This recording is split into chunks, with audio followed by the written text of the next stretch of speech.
You may remember watching Chelsie Hightower's iconic performance of Bleeding Love on Fox's hit television show, So You Think You Can Dance. You know, the one with the briefcase. You may have even voted for her all night long. But today, I talked with Chelsie about the anxiety she faced when the cameras were off. Chelsie Hightower won her first dancing national title when she was 11 years old. She is best known for appearing on So You Think You Can Dance and competing on 7 seasons of Dancing with the Stars. She is an Emmy-nominated choreographer and the founder of Dance Elevated, a camp which seeks to change the way dancers view themselves and their journey in dance from the inside out. This is All In, an LDS Living podcast where we ask the question, what does it really mean to be all in the gospel of Jesus Christ? I'm Morgan Jones, and I am so grateful to have my friend Chelsie Hightower here with me today. Chelsie, welcome. Thank you so much. I'm happy to be here, and it's going to be fun. Chelsie's over here mimicking me doing the intro because she's been force-fed these episodes as a result of being my friend. Every one of these episodes, after every single one, I'm like, Morg, that was great. Another doozy. Loved it. And so, thinking secretly in my head, she's going to ask me to do this one day. Just one day, be patient. And here when I asked her, I was like thinking, this is Chelsie doing me like a solid by coming on this podcast. And she responds back and says, I've only waited my whole life for this. In actuality, I've been waiting 6 painful months. Chelsea, you can't crunch on your ice while we're doing this. I'm so sorry. Okay, so first of all, but can I say this is my favorite podcast, obviously because it's you, and I think you're amazing, and that's I just think you're the best. But I love this podcast so much because I think it's so important, and so I'm happy to be able to be here and to be able to share whatever insights I have that might resonate with people. I didn't even pay her to say that. I really mean it. Well, I feel like, first of all, we should probably establish, as people have probably already picked up on, but my boss, Aaron Hallstrom, was really concerned about whether or not we were going to disclose the level of our friendship. Chelsie and I are best friends. We have been for 5 years now. Mm-hmm. So should we go back to the beginning? Yeah, let's go back. Okay. You want to walk them back? So there we were. Visiting teaching, walked into this basement apartment. I don't even know whose apartment it was. I don't either. I feel bad that I don't remember whose apartment it was, but yes. Yeah. The third person was there. She was there.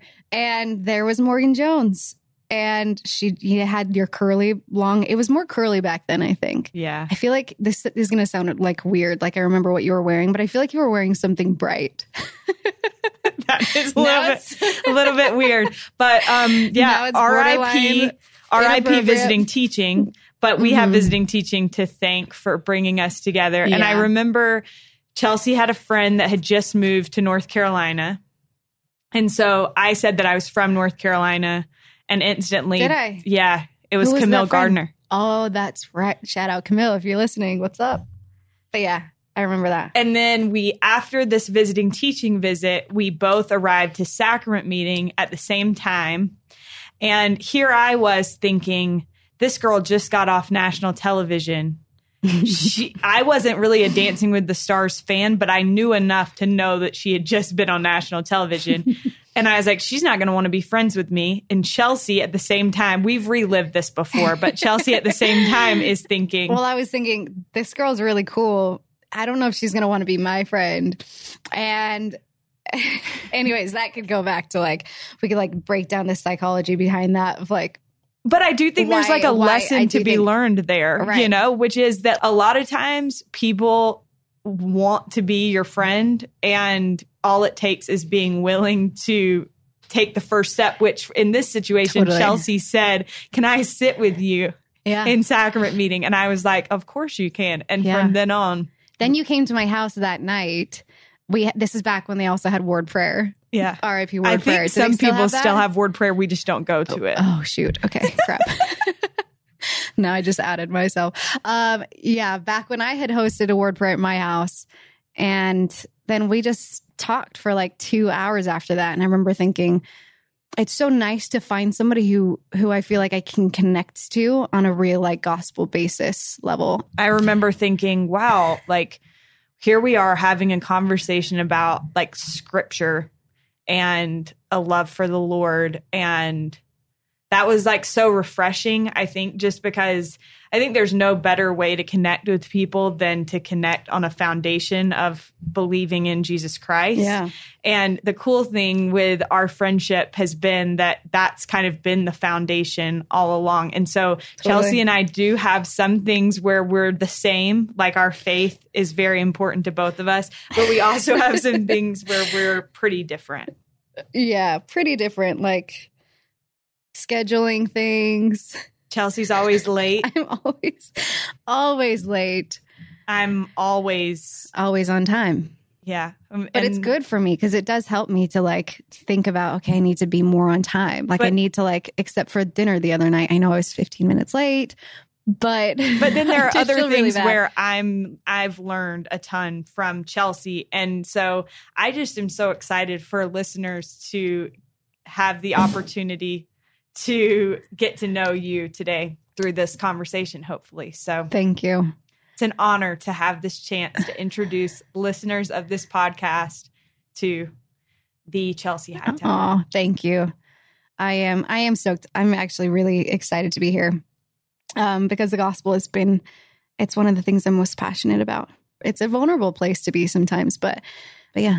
Perfect. I love it. So I'm excited. First of all, just before we kind of dive into a deeper conversation, I'd love for those who are listening that aren't familiar with your background and your story, and which I feel like is kind of, it's a very faith promoting story just because you can kind of see God's hand throughout it.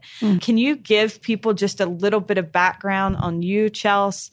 Where you came from, the kind of family you grew up in, and then kind of how you started to have these incredible opportunities, the kind that little girls all over the world dream about having. Yeah. So I was raised in a family of 5 older brothers. People often hear that and they think, oh my gosh, you must have been so protected. And it was just the opposite. They saw me as their punching bag, as their person to practice their tackles on in the hallway. Yeah, no, but it was great. And I love them now. So yeah, so I was raised in a family that very much preached the gospel.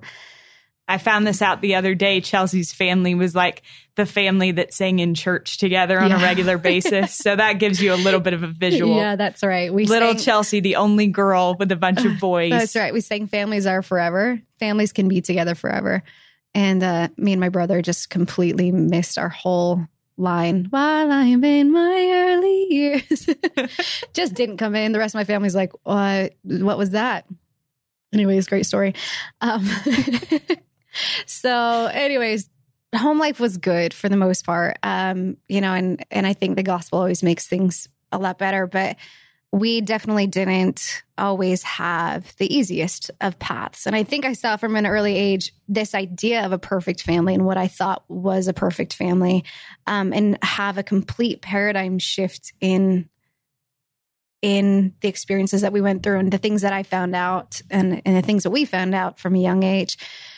So it definitely wasn't this perfect Mormon family. And I'm grateful because of that, because it taught me the reality of God, and it taught me the reality of his love for us and what that actually means, and how that sustained me throughout the rest of my teenage years and into my career.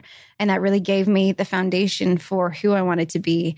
And not just that, but my mom was a great example of the type of woman that I wanted to be. But those experiences really taught me about, God and the atonement and how you can be strengthened through all of that. Those experiences were not the typical LDS Mormon family experiences. And that was a little bit earth-shattering for me as a 12-year-old initially, and first finding certain things out. So then I started dance when I was about 9 years old at an elementary school in Utah, which is the only elementary school at the time to have a ballroom program. And the country. Yes, in the country. Did I say that? I don't think so. Yeah, in the country. Yeah. So it was pretty miraculous that we even ended up in these boundaries to be able to be in this specific school. And we ended up there because I really believe that my parents were prompted to go to this specific place, to this specific school. So I started dance at my elementary school, and I hated dancing previous to that. Like, despised it. Like, I remember crying before going to dance class and my mom forcing me to get in the van. I was just like, no, I can't do it. I hate it. But I was also really, really shy when I was young. And so I think that definitely played into it. And yeah, and I had 5 older brothers. And so I just wanted to be a sports star in a sense, like my older brothers, not really a sports star, but I wanted to play sports, and I was a big tomboy. And so anyway, so fast forward, fell in love with dance. Several more opportunities were opened up for me. The place that I ended up attending, or when I first started jazz and ballet, was a studio that I ended up going to on a whim. I just had a friend that was going to dance auditions one day, and she was like, hey, come with me to dance auditions. And I was like, okay. Never had thought about it before in my whole entire life.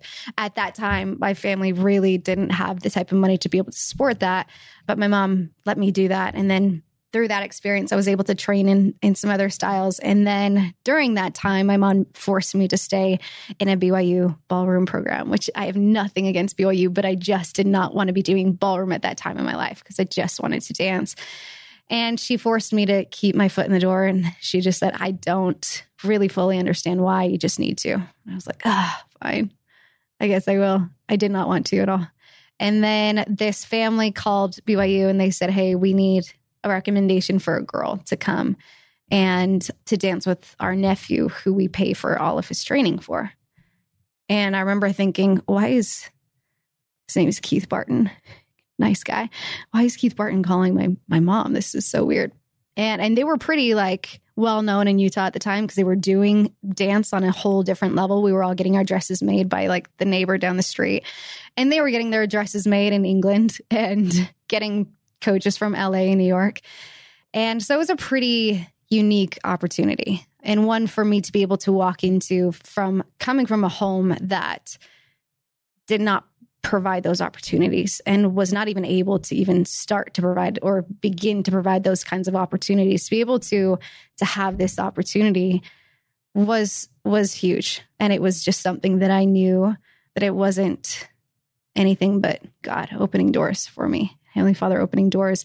And I do think it's important to mention that I do think that He opens doors when we put our trust in Him. And even from a young age and as a young girl, without really fully understanding the atonement or anything, I did the little things. I did the small things, and I did say my prayers and read my scriptures and write in my journal. And I think that it is by those things that He's able to bless you. As you put your trust in Him, He puts His trust back in you. Yeah. So there were good habits to build from a young age. And I believe that because of those things that He was opening doors for me to be able to walk through those doors and potentially lead to what I ended up doing later on. So I competed for the next 2 years in ballroom on a national and worldwide scale. It was both awesome and not awesome and treacherous at the same time. That's when I first really started to understand or deal with anxiety and performance anxiety, not really being able to put a label on it, but really competing on a very, very high level. And knowing that I felt different than other kids, knowing that I was struggling with something that I didn't see anybody else struggling with, because you don't really see anyone struggling with anxiety and nobody's talking about it. And so as a 15-year-old, it was the first real hit to my self-worth, I think, in my self-esteem. Not really understanding what I was dealing with and feeling very isolated in that struggle, and still having to perform and compete on this high level, which I'm sure just added into it. But then fast forward, So You Think You Can Dance comes on air, and I was like, this is my chance. This is the thing. This is what I want to do. I didn't know if I wanted to dance ballroom professionally because it's a pretty harsh world. And it's a world that is pretty promiscuous, and it really doesn't align well with LDS standards. And up until that point, I was able to easily remain and hold my standards because I wasn't, and it's not that I wouldn't be able to at that level either, but I didn't know if I wanted that challenge. Right. In that space. It has to be something you want to take on. Right. Yeah. In that space. I didn't know if I wanted it enough to have to fight for that. And previous to that, there was plenty of those times where I had fought for, or not even fought, but I had the opportunity to stand up for my faith from a young age. And from, 15, 16, to be able to talk about my faith to people that I really looked up to and people who, were world champions and, in that realm. And I got that chance to be able to defend my faith, but I didn't know if I wanted to do that in that space, right? In a world champion ballroom space. So You Think You Can Dance comes on air, and I'm thinking, this is definitely my jam. Like, this is what I want to do. I've done all of the other styles. This is fantastic. Like, I love the other styles. I want to do more of the other styles, and I get to go on as a ballroom dancer. It's perfect. In my heart of hearts, I felt like it was what all of those doors had been open to me for. Yeah. And I still believe that. I still look back and I think, yeah, like it makes sense. And I got the opportunity to be prepared. I feel like I was prepared for that experience.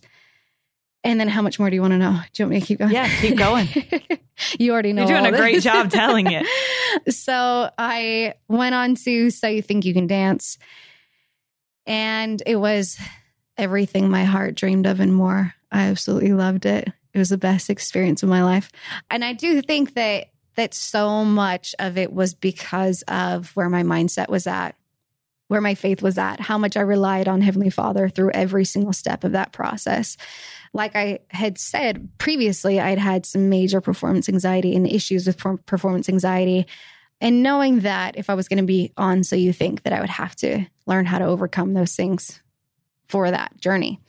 And through the help of the Spirit and taking me kind of step by step, I was able to do that. I was able to go on to So You Think. And I felt like I had really overcome these major vulnerabilities that I'd had to be able to go on to that show and to be able to dance to my fullest.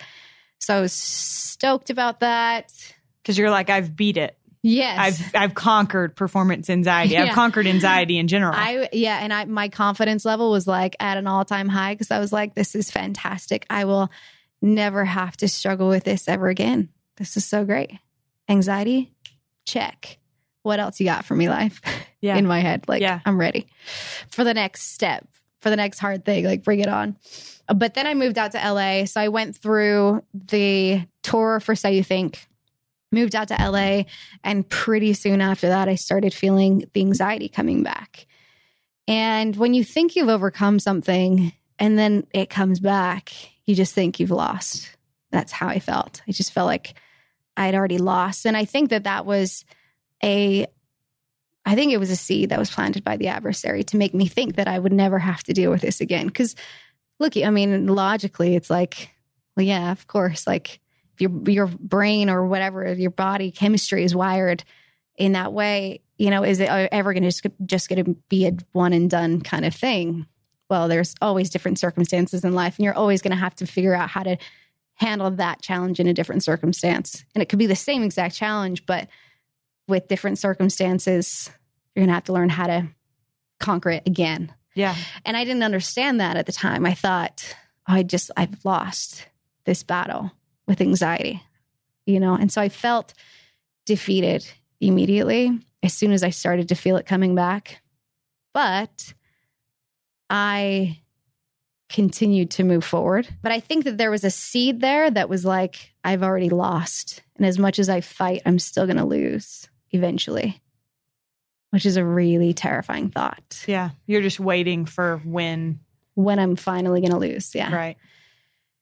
And so that was like the beginning of the journey, of the real journey of the last 10 years of my life, in which I've learned so much more. But I think that through this secondary journey, I guess, or this journey in the last 10 years, I've learned a lot about what's real, what's realistic, what's not, and what it means to kind of break and be able to trust the journey that the Lord takes you on.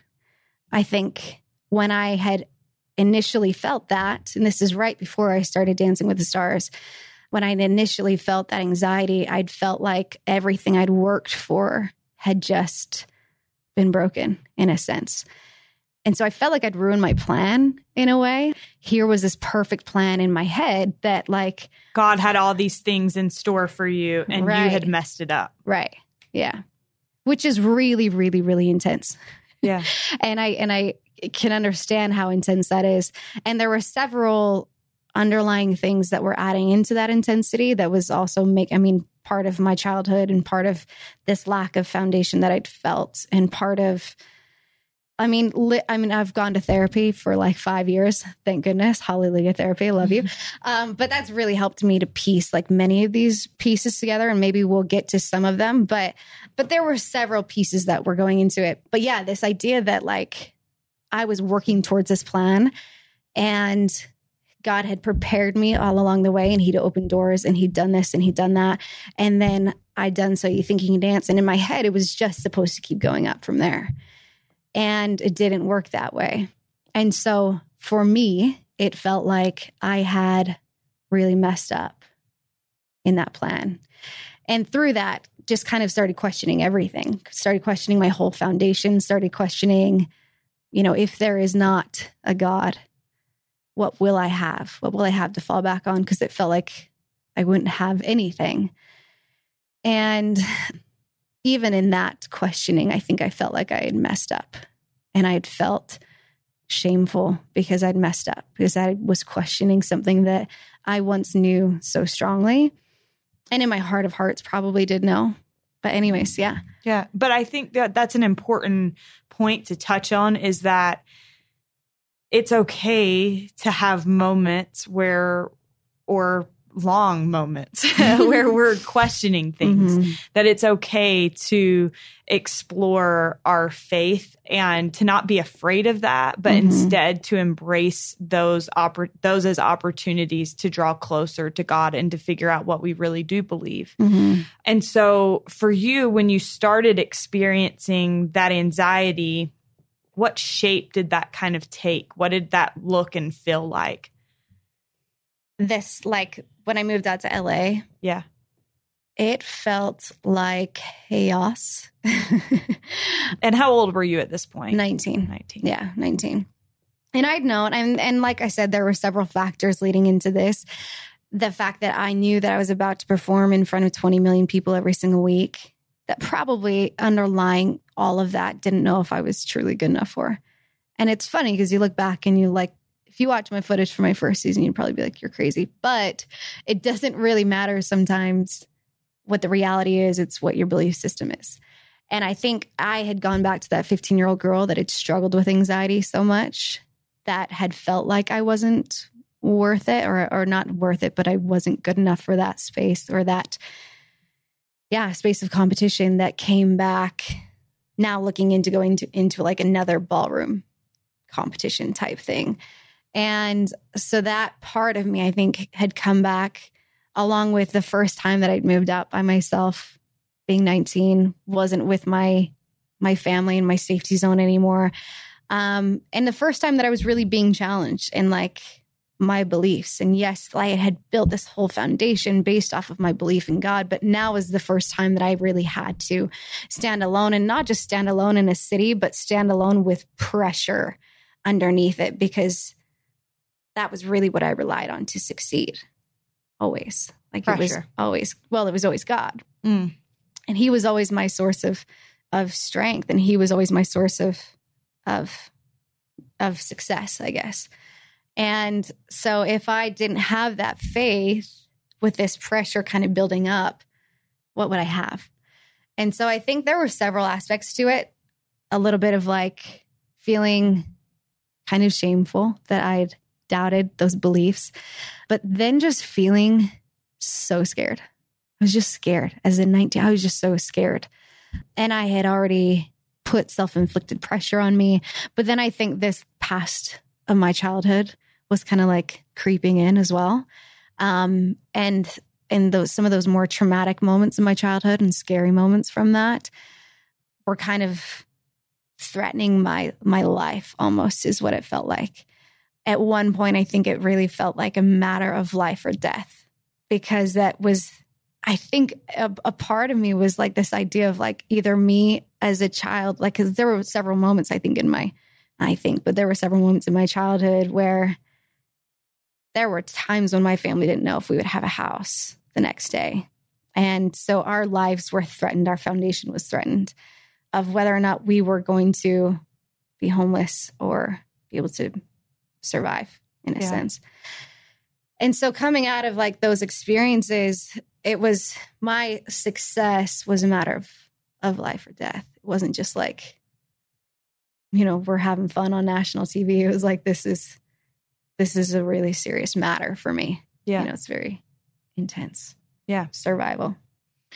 Well, and one part that I think is fascinating about your story, and every time that we talk about it, I'm reminded of how interesting this is. But you were on So You Think You Can Dance. Your whole goal was to like glorify God, right? To like give glory to him. And because of all of those experiences that I'd had, that when I didn't have a foundation at home, he was my foundation.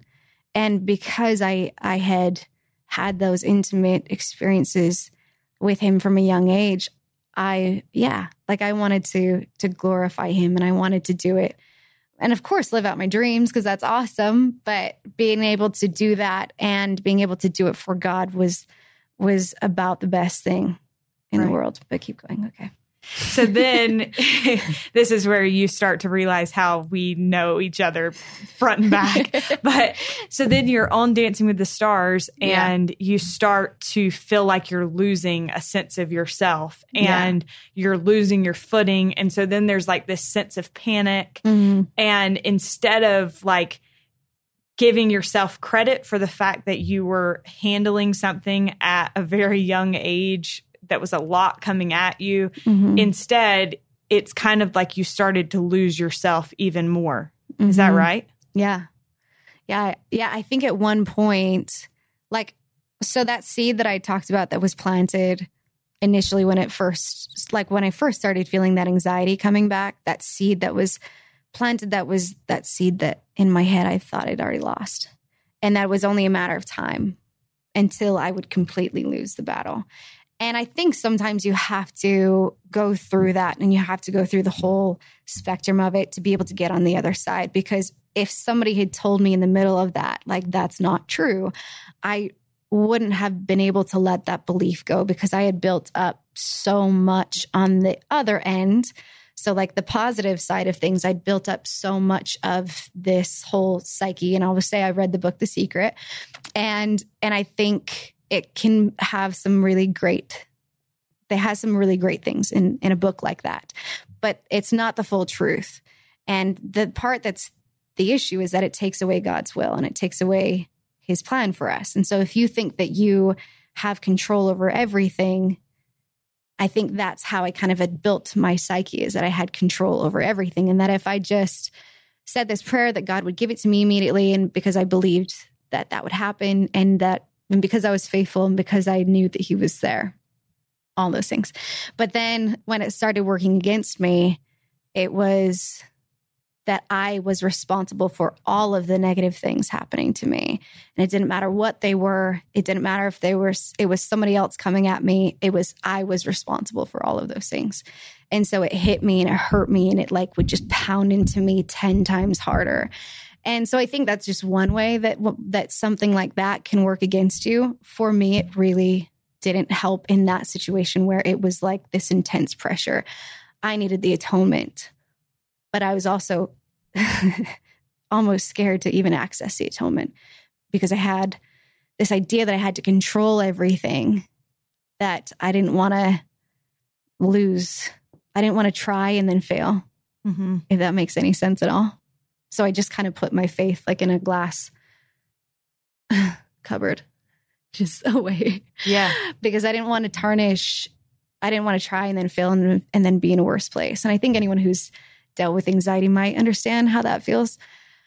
Sometimes you shy away from the things that can help you because you're afraid that they'll actually just make you worse if they don't help. Mm-hmm. And I think that's just another way that the adversary can work. I think he works in such devious and deceptive ways. Well, he's so good at what he does. Such a jerk. He is such a jerk. He knows exactly how to attack our strengths and turn them into weaknesses.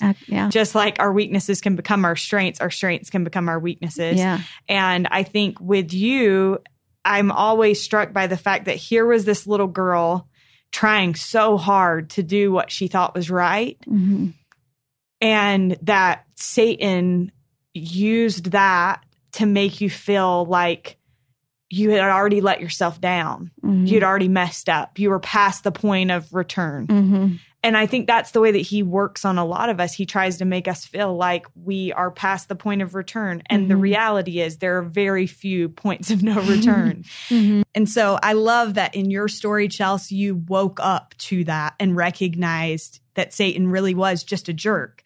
But I want to touch on one other thing that you said before we go on, which is this idea of the secret, or really any self-help type thing, becoming out of balance in our lives. I think self-help stuff can be so positive. It can be such a tool used for good, but the downfall comes when the adversary uses it to his advantage. And so I just think it's so important that we recognize and are always aware of the balance in our lives and whether or not we're involving the Spirit in these things that we're doing to help ourselves. I think when we take the Spirit out of it, that's when it has the potential to become detrimental. Yeah. And I think that with anything that isn't the fullness, if you base your, I always think of that stupid primary hymn. It's not stupid. It's great. But the primary hymn that what's his name? Somebody built his house upon the sand. The wise man? The wise man. Or the foolish man built his house upon the sand. The wise man built his house upon the rock. Yeah. It's been a minute since I've been in primary. But yeah, so the foolish man built his house upon the sand. And that's kind of how I look at my, that journey, is that, yes, I'd had this foundation in God. And if anybody would ask me to put my life on it, I think I would be one of those, and I don't expect every person to be like this, but I would be one of those people that would be like, yeah, I would die for this because this is everything to me. This is what I believe. When it comes to God asking me to do things and I know it's God, it's like, okay, yeah, for sure. No brainer. Yeah. I'm in. Sign me up. That's not a problem. And I think that that's one of my strengths. But for me, when it came to understanding how to deal with my anxiety, that was the secret, was kind of where I turned to learn how to deal with that. And because of that, I think a lot of untruths were planted within my psyche. And I thought I couldn't let go of this because look at what I'd overcome with So You Think. And I look back and I'm like, well, it was the grace of God. It was the atonement. But I think the adversary can take that and go, no, that was the secret. Like, you can't let go of this. And so it started becoming this obsessive, can't doubt, can't fear. Then I'm fearing my fears and I'm fearing my doubts. And it's like this. And then I'm like, but I'm dancing on national television in front of 24 million people every week. And I can't be dealing with this. I can't be feeling this way. And so that only exacerbates. I can't even say it now either. Exacerbates the issue. Yeah. We can't speak. We cannot speak. So I think that when that seed was first planted, and then I had experienced what a panic attack feels like. And that was pure terror. Like, if anyone's experienced a panic attack, you know what I'm talking about when I say you feel like you're going to die. And I went into my roommate's room that night, and this was probably 3 weeks before Dancing with the Stars started. And I went into my roommate's room with just on my hands and my knees. And I just thought that if something were to happen to me, this girl would have to take me to the hospital. She wakes up in her bed and she's like, hey, is everything okay? I'm like, yeah, I'm fine. I'm just having this faith crisis. Just go back to sleep in my head. But I couldn't explain that to her or what I was feeling, what I thought I was feeling. Yeah.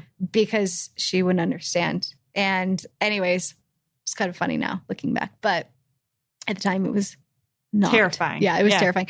But you feel like darkness is like closing in on you slowly. And if you don't get out of this space, that you could potentially die, is the intensity of the feeling. Right. And so that intensity was what was like,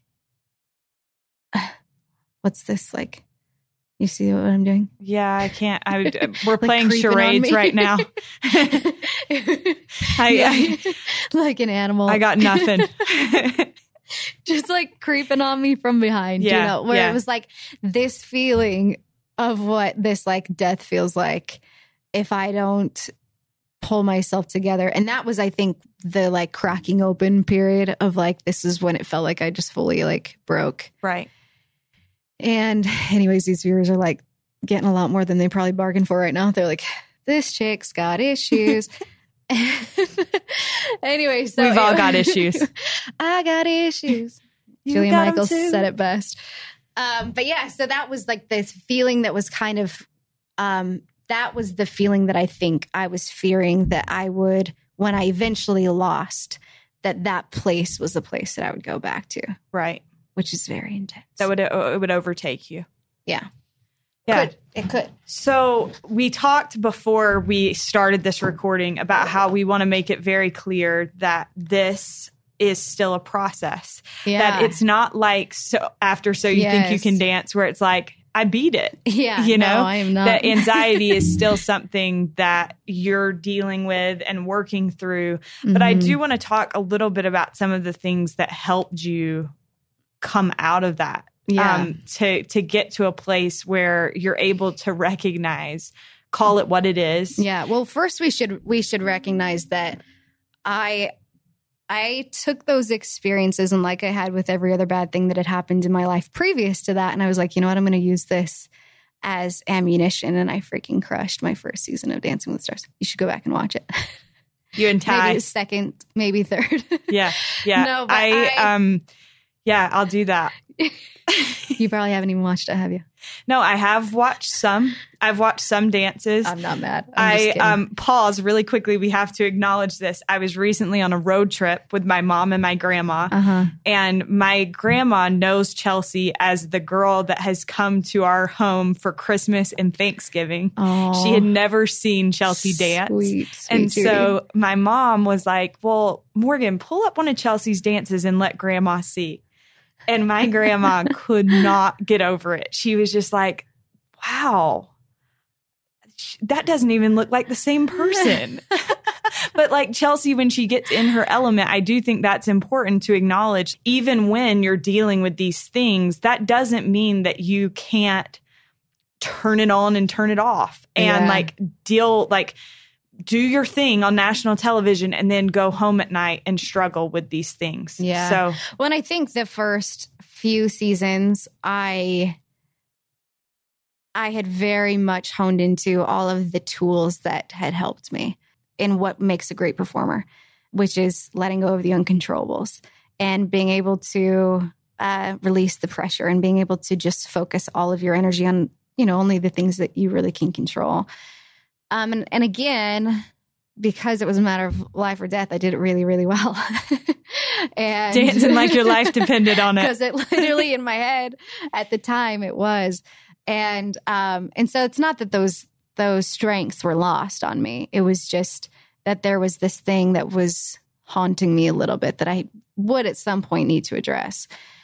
And so, yeah, I mean, I really enjoyed much of my first 3 seasons on the show. And I feel like I felt God in my life a lot. And I was able to rely on the strength of the Spirit. I think the biggest thing when I look back on my journey, and I'll go back to your question, is that, and it's kind of what I said initially, but it's that your life rarely ever goes as planned. I never saw myself on the national stage feeling those feelings. And I think just like I was always the type, and I am the type of person that I think will always figure it out.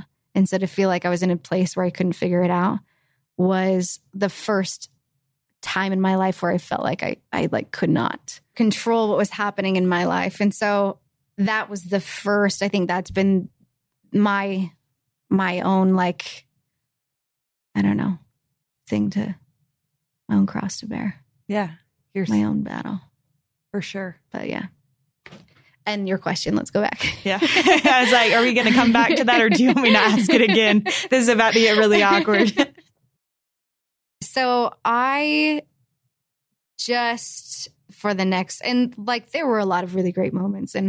And yes, I was dealing with this thing that was so unique and so different that I think that was part of the hard part, is that I felt very isolated in that kind of struggle, and then what I was dealing with and the different elements. And I think anyone can feel that way if you feel like you're dealing with something that nobody else can really relate to. That isolation can make that thing that much harder and scarier. And then it got to a point where I felt like because I would stop at nothing to make sure that I had accomplished what I wanted to accomplish. And I think that is another strength of mine, is that I will do things the right way. And I don't want to leave anything feeling like I could have done something more. And so whatever I had to do to fight through those feelings and to put those feelings aside or use those feelings as motivation, I would do that until I reached that place that I felt like I was trying to get to. And so it was my third season of the show. I was nominated for an Emmy along with Derek Cuff on a piece we co-choreographed together. And I remember just feeling elated, and I'd felt like I'd gotten to that point where I'd accomplished and proved the things that I was trying to prove to myself and maybe to those around me. And I just felt so tired. I felt tired of feeling like I was pushing and pushing and pushing, and I didn't even know what I was pushing for, and what I was trying not to let this feeling come back. So I'd gotten to that point, and I was just tired. And I felt like for the next 2 years, I'd continued to dance on that show without really, with no real fuel, in a sense. Like I felt like I was kind of like this train that was moving forward because it was a lot of work, and you're having to push through a lot of pressure, and you're having to push through a lot of things. But like I didn't have the coal that was like driving me. Like it was just like going forward on an empty thing. Running on empty. Because I wouldn't give up. I'm resilient. If I've got anything going for me, it's resilience. I wouldn't give up no matter what space I was in. And I think that's what brought me to this next point, is when I was in New York. And at this point in my life, I had really lost, because I'd felt like I was just in this space where I felt like I'd lost touch with the spirit and the things that really made me who I was at my core, and the things that lost touch with my just like God. Yourself. Myself. And God. Yeah. Yeah. All those things. And then obviously, like, you're in the entertainment world, which is, when you're in the heart of it, it takes that much more to fight against it, to stay who, to keep your, I'm being very not eloquent right now, but to try and hold your standards, and to try and keep your testimony. And I remember actually when I first moved out there, I talked to my bishop, and I was like, Bishop, I'm feeling anxious, and I'm feeling this anxiety, and I'm just scared. And I remember him saying to me at the time that it takes a really strong person to go into the entertainment world and come out the other end a stronger person. And in my head, I was like, that's me. Like I believed I had that type of strength. And so to be in this place where I had lost touch with that was devastating on many levels. And it felt like I lost touch with, who I was. And you felt like you had let yourself down. In big ways. Totally. So I was in a congregation in New York City and heard this man give this beautiful testimony about his conversion story. And I remember feeling the Spirit for the first time in so long. And that was so sad to me, that I hadn't felt that way in so long. and I think that happens sometimes when we get off the path, that we don't even know quite how we get there until we're at the bottom of it, looking up and thinking, how in the heck did I get here? You know, it just happens steadily and over time. And it wasn't that I was doing bad things. Like, it wasn't that I was like out, you know, I think I was still doing all the actions and I was still trying to live my life in accordance to the gospel standards, but I wasn't thriving by any means. And I didn't even feel the Spirit rarely at all in my life, because it was so consumed by so many other worries and priorities and other things that had taken my attention.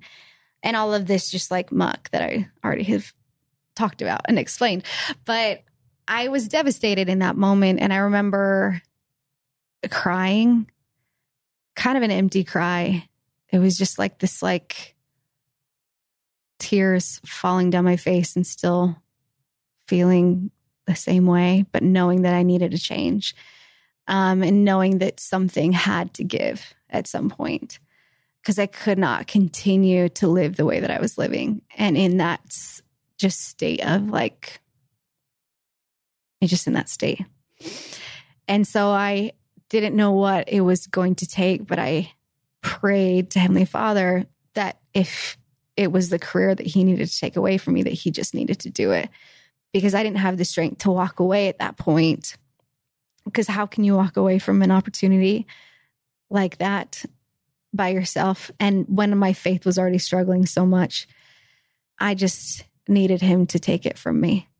And I was very clear about that. It's just like, I just need you to take this if that's what this is going to take. And I cried some more after I said that. And I had two friends sitting next to me. I don't even know if they realized that I was, but it was after that started the path to get me out of that place. So I wasn't on the show the next season. Soon after that, I had met somebody that had inspired me to move home. It was a guy that I dated him for a few years, met Morgan Jones.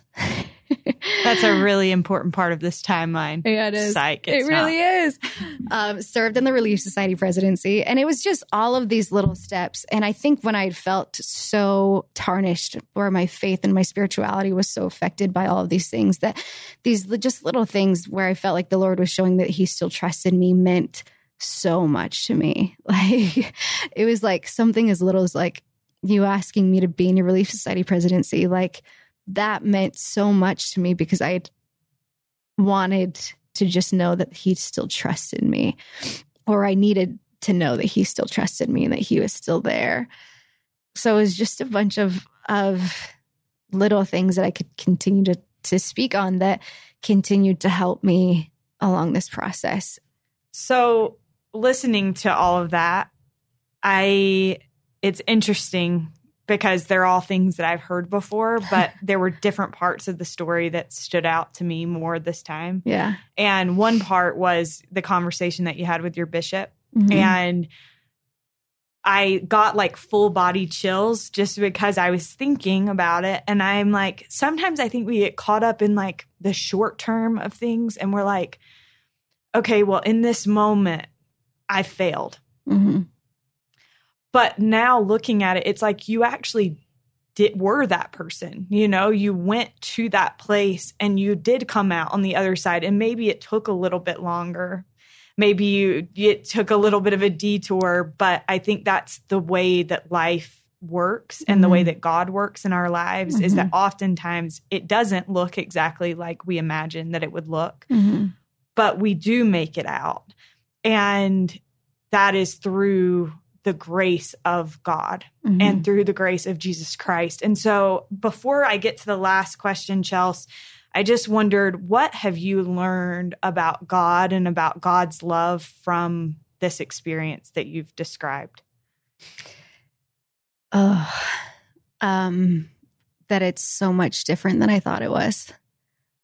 Growing up in the church and in Utah, I think you think that you earn His love by being righteous all the time, and by being that picture perfect Molly Mormon.